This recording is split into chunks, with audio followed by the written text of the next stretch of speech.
I'm Laura. And I'm Lisa. And this is the Paid Media Playbook, where we talk to marketing professionals about their challenges, tactics, and triumphs. Join us here at Double Z Media for weekly conversations about media strategies for marketing leaders.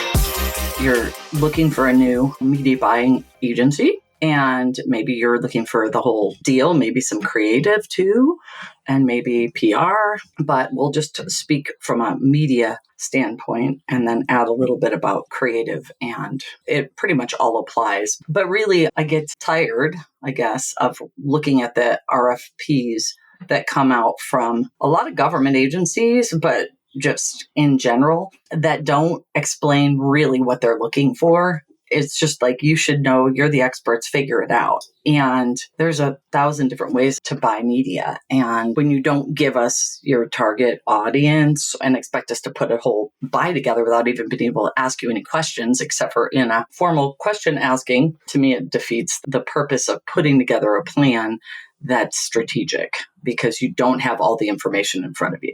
Well, and like you were saying off air a minute ago, even coming up with a plan, as an example, is never going to be what actually gets used. There's so much back and forth and collaboration that happens during the strategy process. Right. We need to know, what are your internal capabilities? If we run this campaign, first of all, are you going to be able to make all this creative? Are you going to be able to make videos? What resources do you have available to run this stuff on social? Who's running it on social? Happy to run it on social for you from a paid perspective, but we need to know what that company's internal capabilities are. Do they even have a Facebook page yet? We ran into that once or twice. Yeah, like the national something might have it, but they wouldn't, and we have no control over it. Yeah, that was hard. Especially because it was controversial, if I remember. One of the government things. They didn't have anyone to moderate. So we were running paid ads and just like trying to constantly delete comments because they just didn't have the systems set up. But they wanted social. They knew it was the right place to talk to people, but you can't really run paid social in a vacuum. You don't have to have an amazing organic social media presence, but you have to have something. We all know you're supposed to address concerns when you see them. If you're not answering those questions, you're missing the point, right? But that's the type of thing that they didn't think about for their RFP. No, they basically say, when you work with us, your contract might look like this. And you'll be in charge of reporting weekly and running awareness campaign 2 times a year, and then a call to action for this little side thing once a year. That's pretty much the information that you get, like what's going to happen once I get the contract, if I do. But then what do you want me to show you? And I prefer, as an agency, to do examples versus trying to write a plan. Sometimes they discuss, how would you approach this? Which I'm fine with, as long as I'm not having to make a buy, because I feel like that's a lot of wasted time without the information. You're lessening your chances of getting good people to do it, because a lot of people won't even fill out those RFPs if, like, I've talked to a lot of agencies and they're like, yeah, we don't even do those anymore. It's just a huge waste of our staff's time. Some of the state ones, they kind of look cookie cutter, but at the end of the day, you have to customize it. It's a lot of work.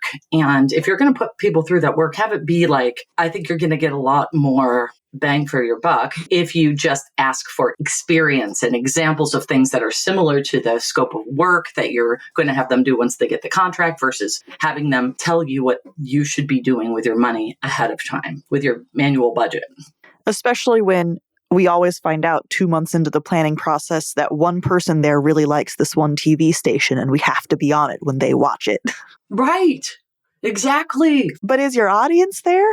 Yeah. No? Okay. But so-and-so reads this print publication that we would never, ever buy. A decent chunk of the buy is for the client, not for their audience. Yeah. Well, there's usually some sort of vanity buy.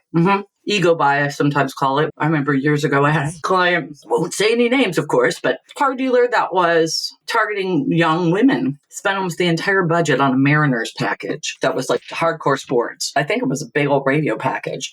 But it was like 3/4 of the budget to talk to men, when the car, literally the definition of the car was like young, beboppy girl, you know? It was Volkswagen.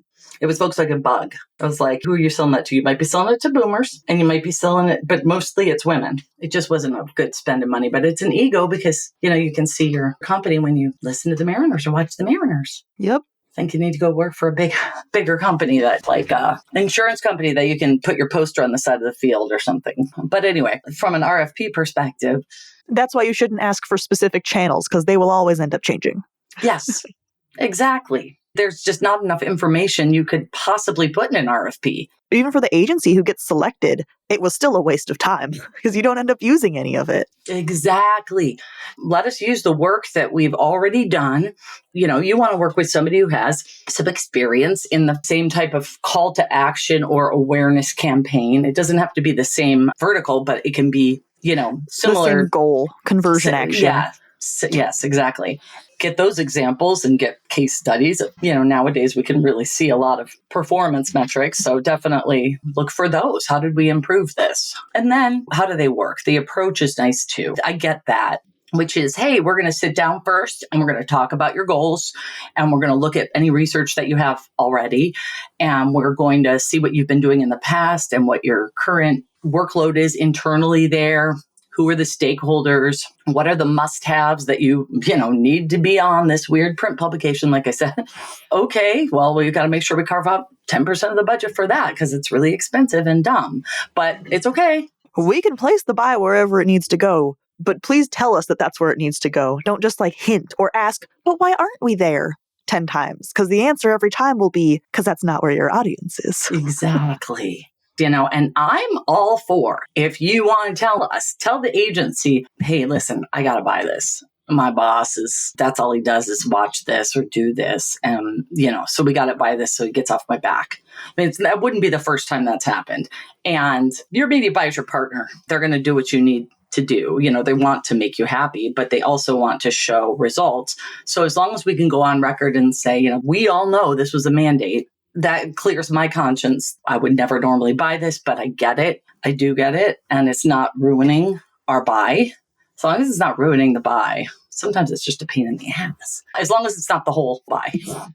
Wouldn't it be wild if someone actually put those into the RFP, though? How nice would that be? Hey, look, these are the 3 things we got to do. No, I know. How do you work around that? I don't think I've ever seen an RFP that honest. No, I totally agree. That would be... So sometimes helpful. They do that. They think it's actually effective. I'm like, why the hell are they dictating the media mix? And why are they saying we have to do this and do this and do this? I think there's a lot of companies that have been doing the same thing for a long time. And they assume they're just going to keep doing it with the next on the RFP. And don't be specific when you send the RFP out. You know what I mean? Unless you really know, hey, we can do video. So suggest this, and this, ideas, throw ideas out, have people throw ideas out, not a plan. What are some fresh ideas? That might be tactics that we may not have tried for this type of client. It's not a plan. It's just good ideas that we might implement if it works out. Oh, and please provide a budget. It could be an estimated budget, like, I don't know what things cost. So what, you have to tell me. Give us an idea. We can give you a $7 million budget, but if you're going to give us $500,000, the media mix looks different. Yeah, a lot different. So, and it's a lot of work. When you're trying to throw darts at a dartboard, a lot of people will not submit if there's no budget because they assume that you're hiding your budget because you don't have a lot of money. I would say budget, where the creative is going to come from, if that's in-house or if that's part of the RFP. Mm-hmm. Like if you expect the agency to manage that for you, totally possible, but definitely changes all of the approach and strategy sections of the RFP. Right. In closing, I would say that's my wish list. Maybe time frame. Is it year round or is it just a specific season? Markets. Yeah. Geo, what's your geo? And if you want people to create audience personas, or if you want people to know, this is what we are hoping to get out of this, or we need some research done prior to, or we have this research, I'm not sure what to do with it. Yeah.